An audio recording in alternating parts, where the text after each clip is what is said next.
성도 여러분 반갑습니다. 오늘 거룩한 주일 말씀을 통해서 또 예배를 통해서 많은 은혜 누리신 줄로 믿습니다.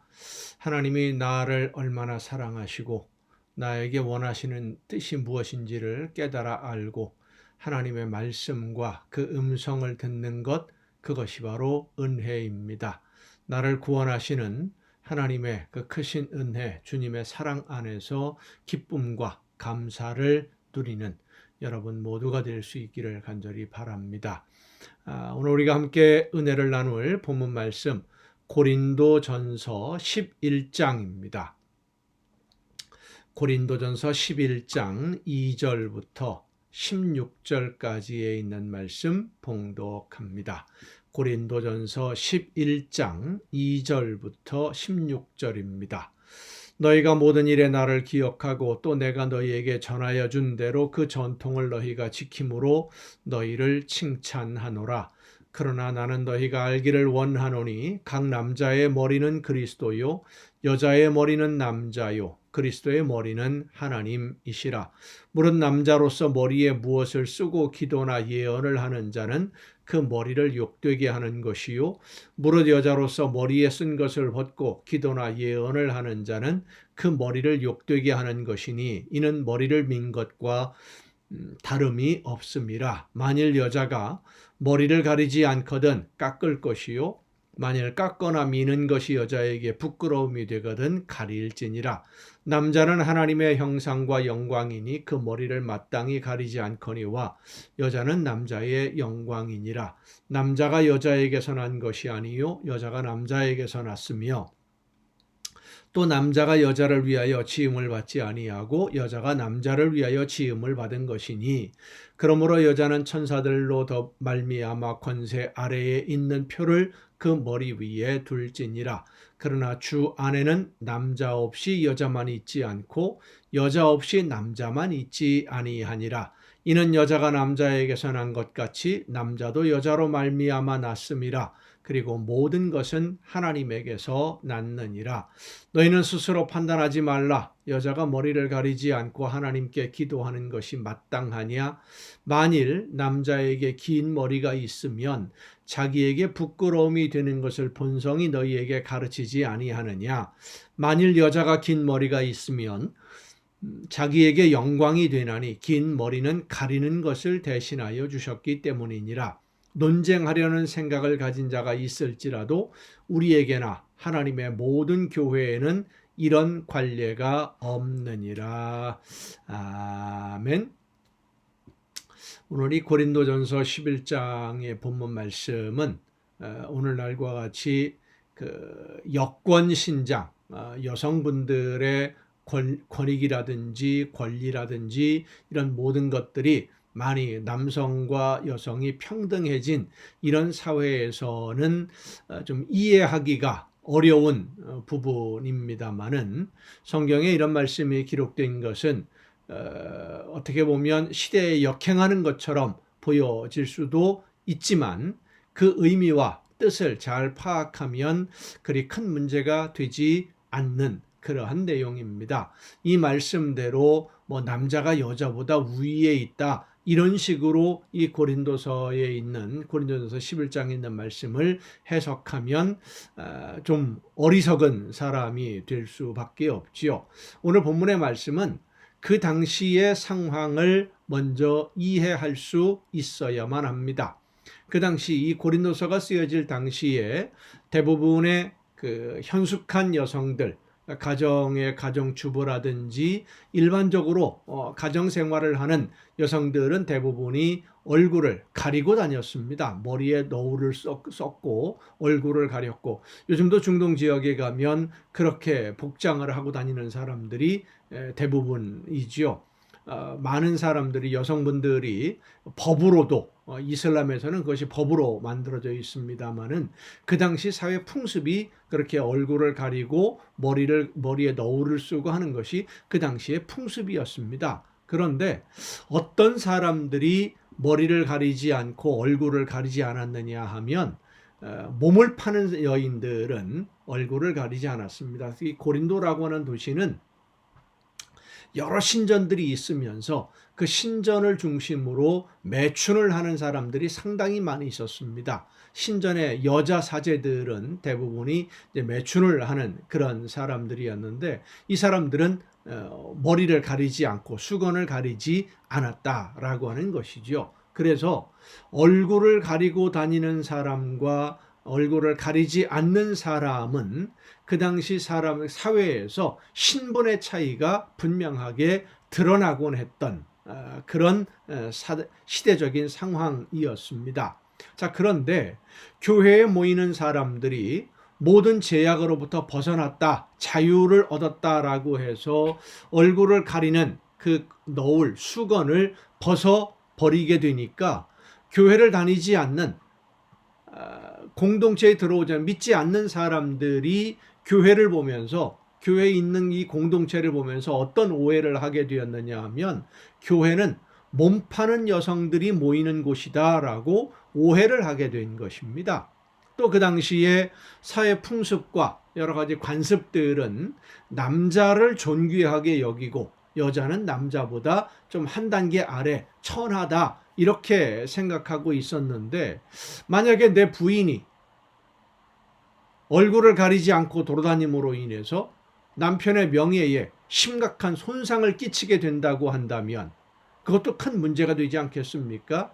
그래서 그렇게 손상을 많이 끼치게 되니까 창피하고 부끄러운 일이 되니까 교회에 모이는 것을, 요즘 말로 말하면 교회 가는 것을 금지시키기도 하는 그런 일들이 빈번하게 벌어집니다. 그런 상황에서 무조건 자유를 주장하면서 고집부리지 말고 당시의 시대 상황, 사회 상황에 맞게 행동하라라고 하는 그런 가르침이에요. 물론 성도는 하나님 나라의 시민입니다. 그리고 또한 이 세상의 시민인 것도 사실입니다. 오늘 이 현실 속에 아직 우리의 육신이 살고 있는 이상 우리는 이 세상의 법도 사회적인 문화 체제 이 안에서 살아갈 수밖에 없는 것입니다. 믿음으로 자유를 누린다고 하더라도 내가 하는 행동으로 인해서 오히려 교회의 짐이 되고 교회의 발전과 성장에 방해가 되고 내 행동으로 인해서 복음의 문이 막히게 되고 예수님이 손가락질을 받고 모욕을 듣게 된다고 한다면 그것은 내 자유의 문제가 아니지요. 나로 인해서 교회에, 하나님의 나라에 막대한 손해를 끼치게 되는 것이니까 그것은 잘못된 행동이다라고 하는 것입니다.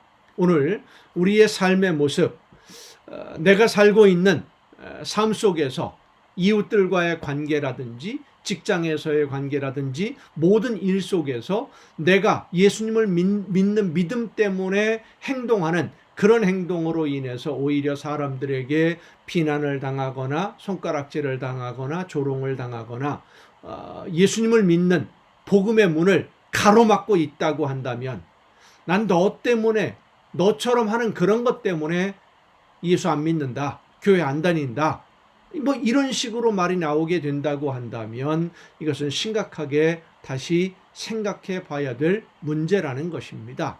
현실 사회 속에서 오늘 우리가 살고 있으면 현실의 문화와 사회, 그것이 우리의 구원과 직결되지 않는 이상 지켜줘야 되고 존중해야 되고 사회 질서를 존중해야 되는 것이 우리 믿는 성도들의 기본적인 자세다라고 하는 것을, 그러나 그것 때문에 구원과는 직접적인 관계가 없다라고 하는 것을 다시 한번 말씀해 주시는 그런 내용이라고 할 수 있겠습니다. 기도하시겠습니다. 오늘도 크신 사랑과 은혜로 저희들의 삶을 이끌어 주시는 아버지 하나님, 현실 사회 속에서 하나님이 원하시는 뜻을 이루며 하나님이 기뻐하시는 열매를 위해서 오늘을 살아가는 저희들이 이 사회 질서와 사회의 모든 구조를 무시하고 거역함으로 인해서 하나님의 영광을 가리는 일이 없도록 우리의 삶을 다시 한번 지켜주시고 모든 사람들에게 존중받고 인정받을 수 있는 아름다운 시민으로서 또 하나님의 나라 백성으로 오늘을 살아낼 수 있는 우리 모두가 되게 하여 주시옵소서. 지혜로 함께하여 주시옵소서. 이 모든 말씀을 예수님의 이름으로 기도하옵나이다. 아멘. 오늘 우리가 함께 통독할 하나님의 말씀 요한복음 5장부터 함께 통독을 하겠습니다.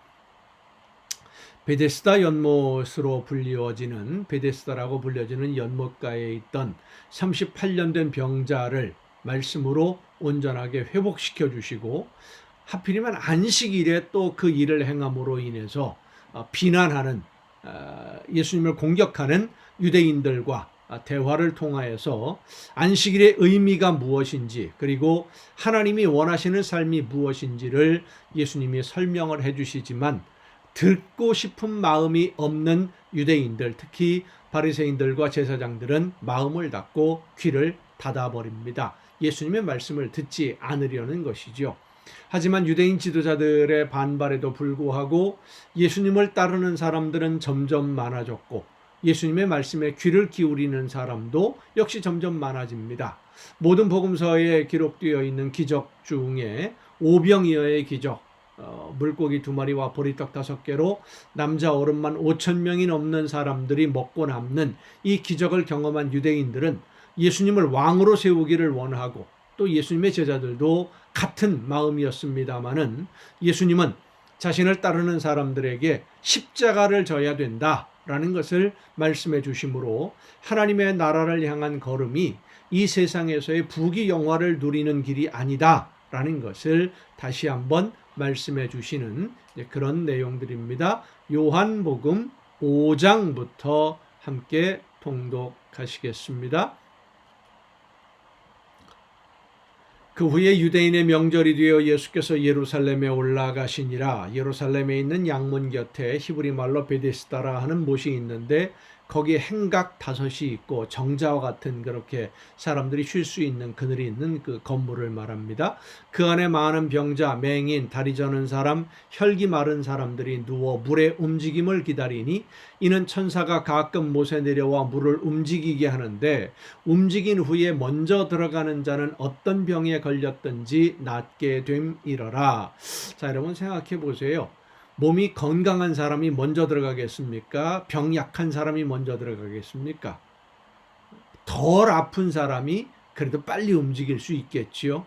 그러니까 아프고 정말로 그 연못에 들어가서 목숨을 건져야 되는 그런 심각한 질병에 있는 사람들은 못 들어가고 연못 주변에 있던 그래도 건강한 사람들이 먼저 들어가고 하는 이제 그런 상황 속에 있는 한 병자를 예수님이 만나신 겁니다. 거기 38해 된 병자가 있더라. 예수께서 그 누운 것을 보시고 병이 벌써 오래된 줄 아시고 이르시되 내가 낫고자 하느냐. 병자가 대답하되 주여 물이 움직일 때에 나를 못에 넣어주는 사람이 없어 내가 가는 동안에 다른 사람이 먼저 내려가나이다. 뭐 순서를 정해놓고 가위바위보로 정해놓고 혹은 제비뽑기로 정해놓고 이번에 물이 요동하면 누구 순서다 이것도 아니고 그냥 기다렸다 무조건 들어가는 거니까요. 이런 불평이 나올 수도 있겠죠. 예수께서 이르시되 일어나 내 자리를 들고 걸어가라 하시니 그 사람이 곧 나아서 자리를 들고 걸어가니라. 이날은 안식일이니 유대인들이 병 나은 사람에게 이르되 안식일인데 내가 자리를 침대입니다. 자기가 누워있던 침상 이런 도구들이죠. 내 자리를 들고 가는 것이 옳지 아니하니라. 대답하되 나를 낫게 한 그가 자리를 들고 걸어가라 하더라 하니 그들이 묻되 너에게 자리를 들고 걸어가라 한 사람이 누구냐 하되 고침을 받은 사람은 그가 누구인지 알지 못하니 참 이 사람은 지금 자기를 낫게 해준 분이 누구인지도 몰라요. 관심이 없어요. 그냥 나은 것만 좋아서 자리를 들고 집에 가는 중입니다.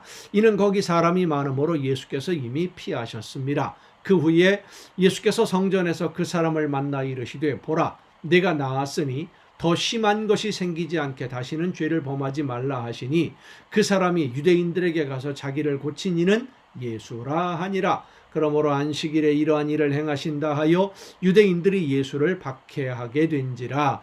예수께서 그들에게 이르시되 내 아버지께서 이제까지 일하시니 나도 일한다 하시매 유대인들이 이로 말미암아 더욱 예수를 죽이고자 하니 이는 안식일을 범할 뿐만 아니라 하나님을 자기의 친아버지라 하여 자기를 하나님과 동등으로 삼으심이로라.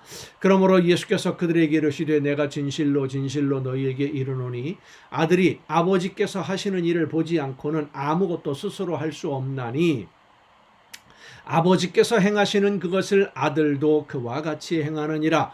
아버지께서 아들을 사랑하사 자기가 행하시는 것을 다 아들에게 보이시고 또 그보다 더 큰 일을 보이사 너희로 놀랍게 여기게 하시리라. 아버지께서 죽은 자들을 일으켜 살리심같이 아들도 자기가 원하는 자들을 살리느니라. 아버지께서 아무도 심판하지 아니하시고 심판을 다 아들에게 맡기셨으니 이는 모든 사람으로 아버지를 공경하는 것 같이 아들을 공경하게 하려 하심이라. 아들을 공경하지 아니하는 자는 그를 보내신 아버지도 공경하지 아니하느니라. 내가 진실로 진실로 너희에게 이르노니 내 말을 듣고 또 나 보내신 이를 믿는 자는 영생을 얻었고 심판에 이르지 아니하나니 사망에서 생명으로 옮겼느니라. 놀라운 선포입니다. 예수 그리스도를 하나님이 보내신 분으로 믿는 모든 사람들은 심판에 이르지 않고 사망에서 생명으로 이미 옮겨졌다. 믿음으로 말미암아 그 영이 회복된다라고 하는 말씀이에요.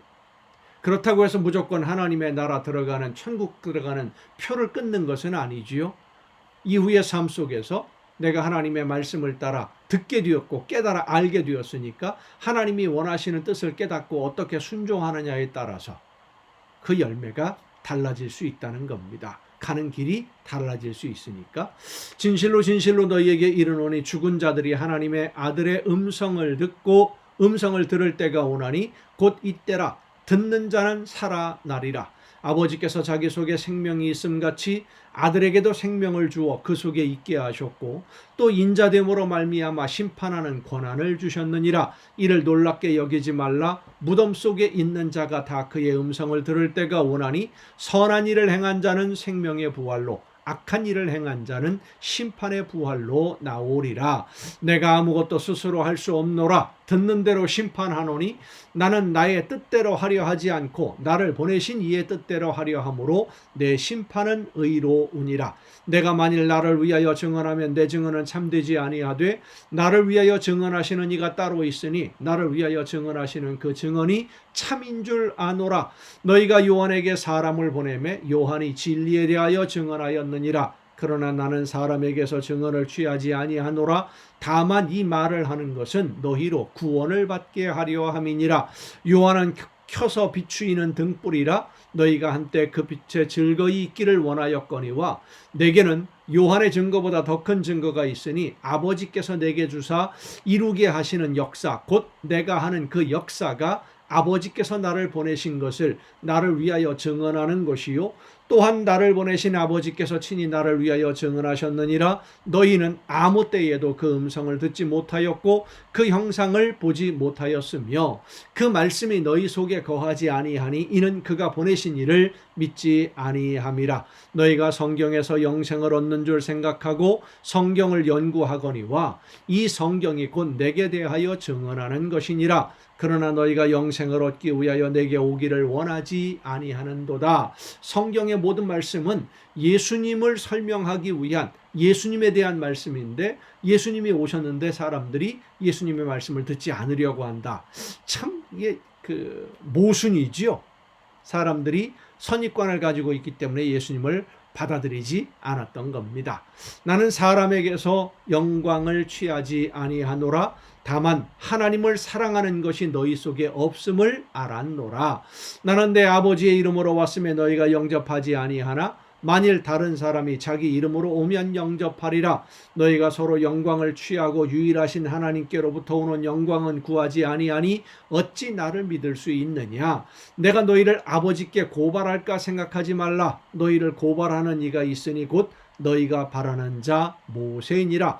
모세를 믿었더라면 또 나를 믿었으리니 이는 그가 내게 대하여 기록하였음이라. 그러나 그의 글도 믿지 아니하거든 어찌 내 말을 믿겠느냐 하시니라. 6장입니다. 그 후에 예수께서 디베랴의 갈릴리 바다 건너편으로 가심에 큰 무리가 따르니 이는 병자들에게 행하시는 표적을 보았음이러라. 예수께서 산에 오르사 제자들과 함께 거기 앉으시니 마침 유대인의 명절인 유월절이 가까운지라.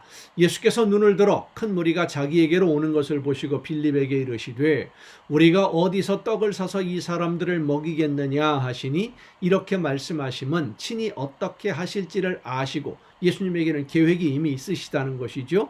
빌립을 시험하고자 하심이라. 빌립이 대답하되 각 사람으로 조금씩 받게 할지라도 200데나리온의 떡이 부족하리이다.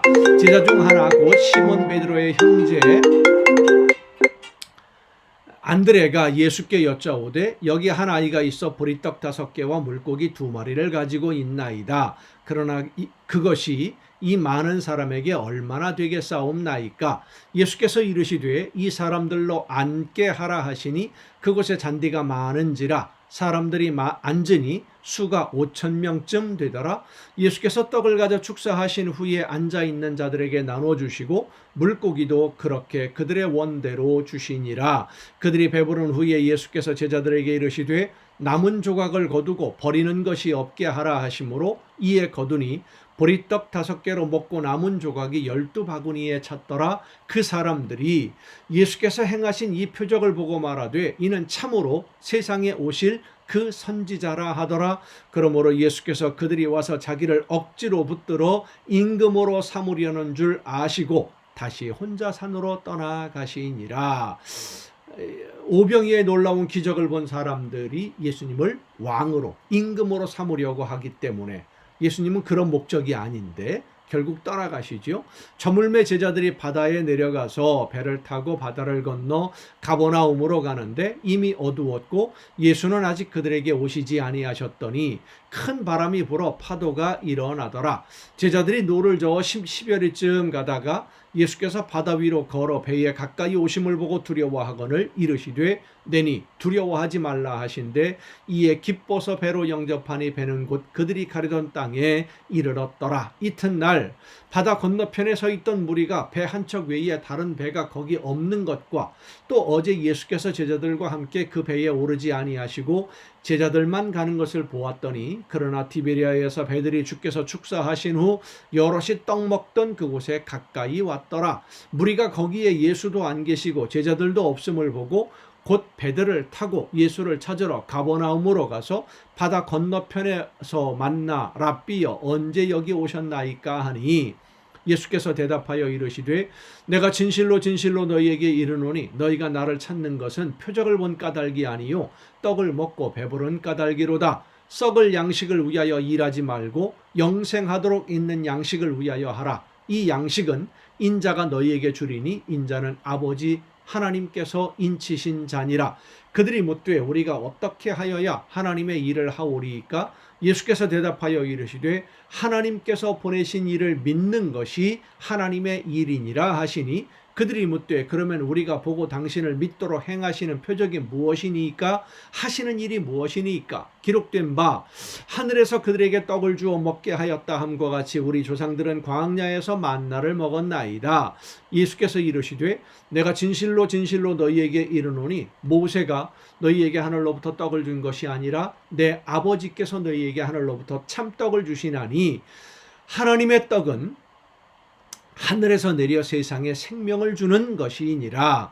그들이 이르되 주여 이 떡을 항상 우리에게 주소서. 예수께서 이르시되 나는 생명의 떡이니 내게 오는 자는 결코 줄이지 아니할 터이요 나를 믿는 자는 영원히 목마르지 아니하리라. 그러나 내가 너희에게 이르기를 너희는 나를 보고도 믿지 아니하는도다 하였느니라. 아버지께서 내게 주시는 자는 다 내게로 올 것이요 내게 오는 자는 내가 결코 내쫓지 아니하리라.